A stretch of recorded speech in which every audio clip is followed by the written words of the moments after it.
Senhor presidente, senhores deputados, senhoras deputadas,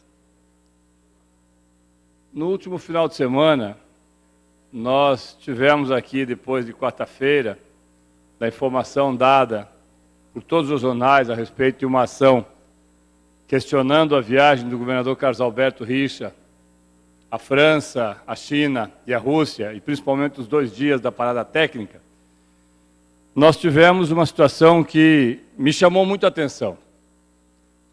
Chamou muita atenção porque o governador Carlos Alberto assinou a prorrogação de um contrato, a CESP, na verdade, entre as empresas que entregam alimentos nos presídios e o governo do Estado do Paraná.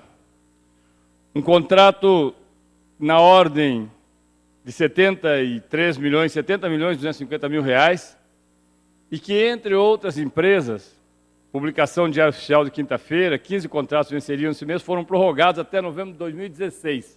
A impressão que dá é que o governador não sabia que nós teríamos esse contrato vencendo em 2015.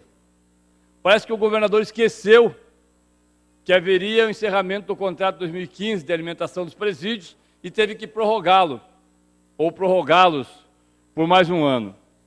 O que chama atenção é que os 15 contratos que foram feitos agora, e alguns deles já sendo renovados há algum tempo, têm repactuados valores de 9,56% e, na sequência, um reajuste de 6,97%.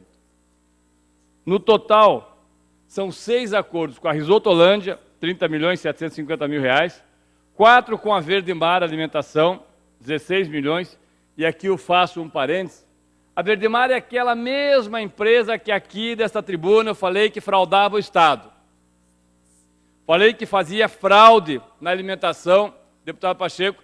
A Verde Mar e a Bom Deguste, que são do mesmo dono, que são as duas, ambas de Orlândia, uma em cada rua, ambas do grupo Eldorado, que ambas foram contratadas sem licitação em 2011, depois foi renovado o contrato por 25 milhões de reais, ambas que entregavam alimentos nos presídios com peso abaixo do contratado, com cardápio diferente do contratado, com salsicha, quando ali estava escrito carne, com saladas, que ao invés de vir separado, vinha num grande pacote e os presos tiravam com as mãos, passando de cela em cela, com isopor, os contêineres que deveriam vir com plástico vinham com isopor. Nós falamos isso no Ministério Público, falamos isso no Tribunal de Justiça, falamos isso no Tribunal de Contas, falei aqui, falei no COPED, e agora, como resultado de tudo isso, o contrato está sendo renovado, sem licitação.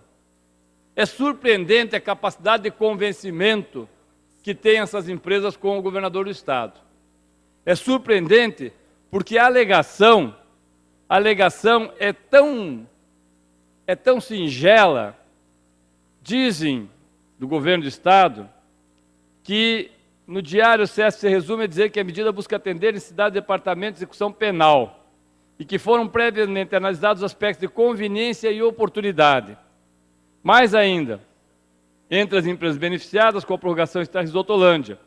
Algumas semanas, o diretor financeiro da companhia foi um dos empresários que acompanhou Richa em viagem à Europa e à Ásia. Esta não foi a primeira vez que os dois viajaram juntos para o exterior. E aí eu me pergunto, o artigo 37 da Constituição fala em impessoalidade. Deputado Pacheco, qual a impessoalidade que pode haver entre um diretor de uma empresa que tem contratos milionários com o governador Carlos Alberto, com o governo, portanto com o governador, e que viaja na sua comitiva para a China, não é a primeira vez, e que depois renova esse mesmo contrato com mais 30 milhões. E a alegação é que isso é normal porque está dentro do que prevê a legislação. É verdade. A legislação prevê, deputado Plauto, que esses contratos possam ser renovados. Agora, a legislação prevê também a impessoalidade. Aí eu me pergunto, a impessoalidade nesse caso, depois de viajar 10 ou 15 dias com o governador, depois de dizer e está aqui a nota da Risotolândia, diz o seu diretor superintendente do Grupo Risotolândia, Carlos Alberto de Souza, afirmou que os contratos são oriundos do pregão presencial realizado em 2012, cuja concorrência de alguns lotes para Curitiba e região foi vencida pela empresa. Eu não sei se é só a Risotolândia, se a Sabor e Arte também participa do Grupo Risotolândia, estamos fazendo um pedido de informações para saber se a Sabor e Arte é uma das empresas da Risotolândia, que também foi contemplada. E aí diz mais, os contratos podem ser renovados nos termos da Lei 8666 por períodos iguais sucessivos ao contrato inicial, limitando-se ao prazo de 60 meses. Ora, uma das alegações, e me surpreendeu, senhores deputados, o texto da CESP informa, já que os valores repactuados, o custo médio diário das refeições de cada preso será de R$ 11,92. Como comparação, a CESP afirmou que abriu 32 licitações nos últimos 2 meses por fornecimento de refeições, e o menor valor oferecido foi R$ 13,67. É interessante, porque se vai sair R$ 11,92, ou seja, R$ 12, professor Tercílio, o que servem lá em Londrina custa R$ 12? Aqueles que já foram alguma vez em cadeia ou em penitenciário e viram a comida que é servida, custa R$ 12? Existem algumas coisas que compõem preço para quem trabalha com qualquer produto. Entre estas principais está justamente a clientela. Pergunta para qualquer restaurante o que importa para ele ter clientela. Os presídios têm clientela cativa. Cativa.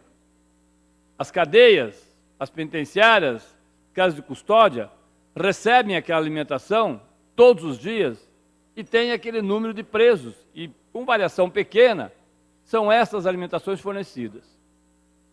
Aí eu me pergunto, se a alimentação custa R$ 12, o cardápio que está ali e que nós estamos solicitando, e os contratos, a íntegra dos contratos, serão cumpridos conforme determina a lei ou, novamente, nós veremos, a partir de janeiro, aquilo que aqui, deputado Luécio, Vossa Excelência estava aqui, eu trouxe alguns anos atrás.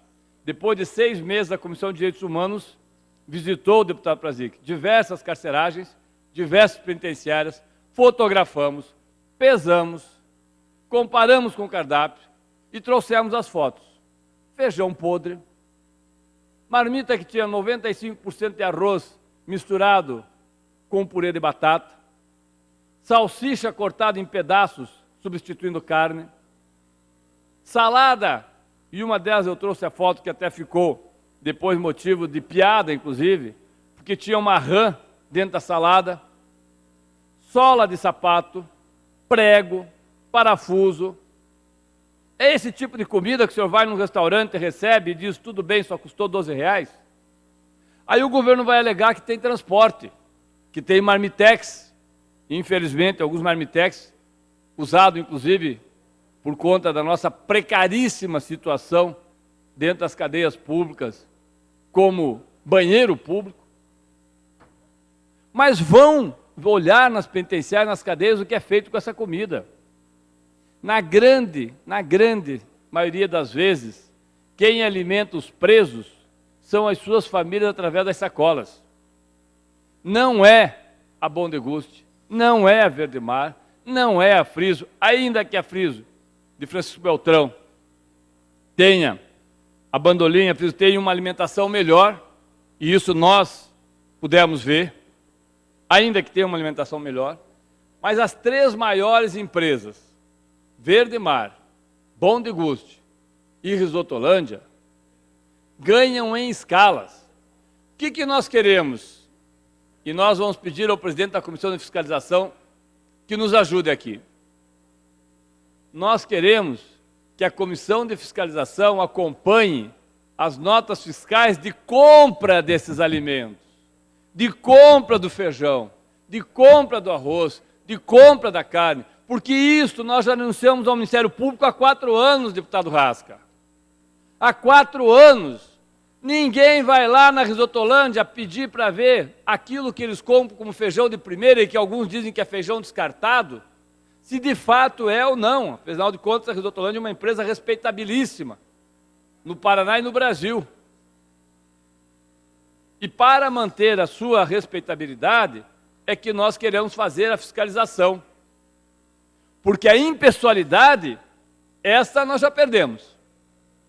A impessoalidade que permite que o governador leve, e foi dito que o diretor foi convidado pela ESIC, Associação das Empresas da Cidade Industrial de Curitiba, que, aliás, cabe também fazer um pedido à ESIC, quais os resultados da ida deste senhor na comitiva oficial, uma vez que diz a ESIC que ele foi lá para ver formas de alimentação, talvez em Paris.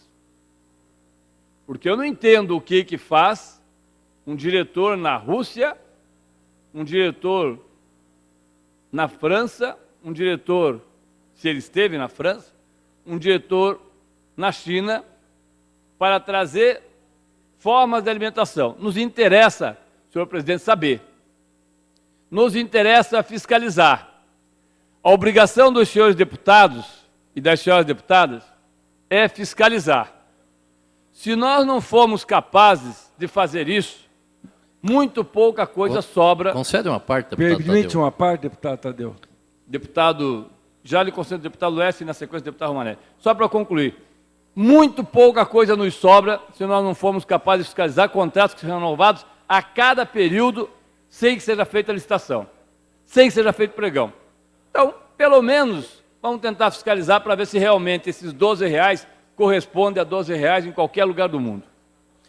Deputado Tadeu, quero parabenizá-lo pelo assunto que Vossa Excelência está tratando e dizer que o sistema prisional realmente é lamentável no nosso país, não recupera ninguém, não repõe ninguém na sociedade para assumir novamente o papel de pai de família e assim por diante, porque nós deveríamos trabalhar.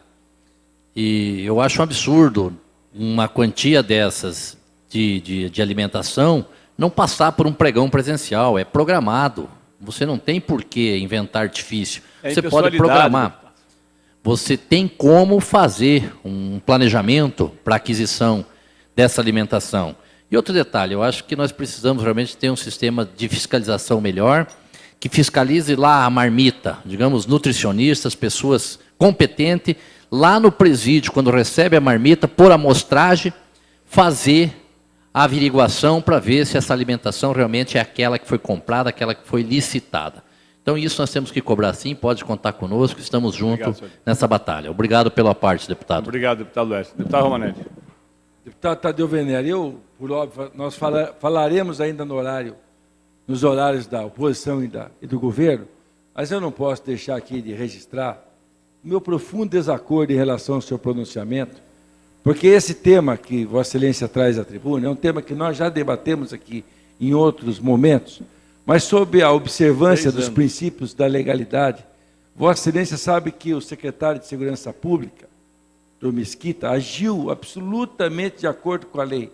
Procedimento licitatório, pregão de preços, a oferta do cardápio é pública, acompanhamento, deputado Luécio, nutricional em relação a esse tema, e mais do que isso, todas as empresas que tiveram seus contratos estendidos por mais 12 meses, e não foi só, obviamente, a empresa que se referiu, o deputado Tadeu Venere, mas todas as outras empresas tiveram a mesma prorrogação no sentido que a lei de licitações permite, e sob o aspecto da conveniência, o secretário, de oportunidade, o secretário, obviamente, referendou os atos praticados pelo DEPEN, Departamento Penitenciário. Então, data vênia, Excelência, eu sei que nós vamos voltar ao tema ainda, mas tudo foi feito dentro do princípio da legalidade, e o secretário de Segurança agiu em absoluta correção nos procedimentos que adotou. Só para poder registrar meu desacordo em relação ao conteúdo do seu pronunciamento. Está registrado, deputado Romanelli. Eu, particularmente, não fulanizo.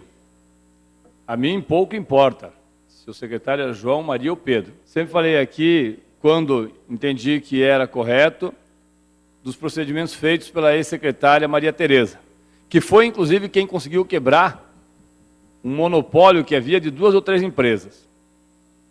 Falei sempre sobre isso.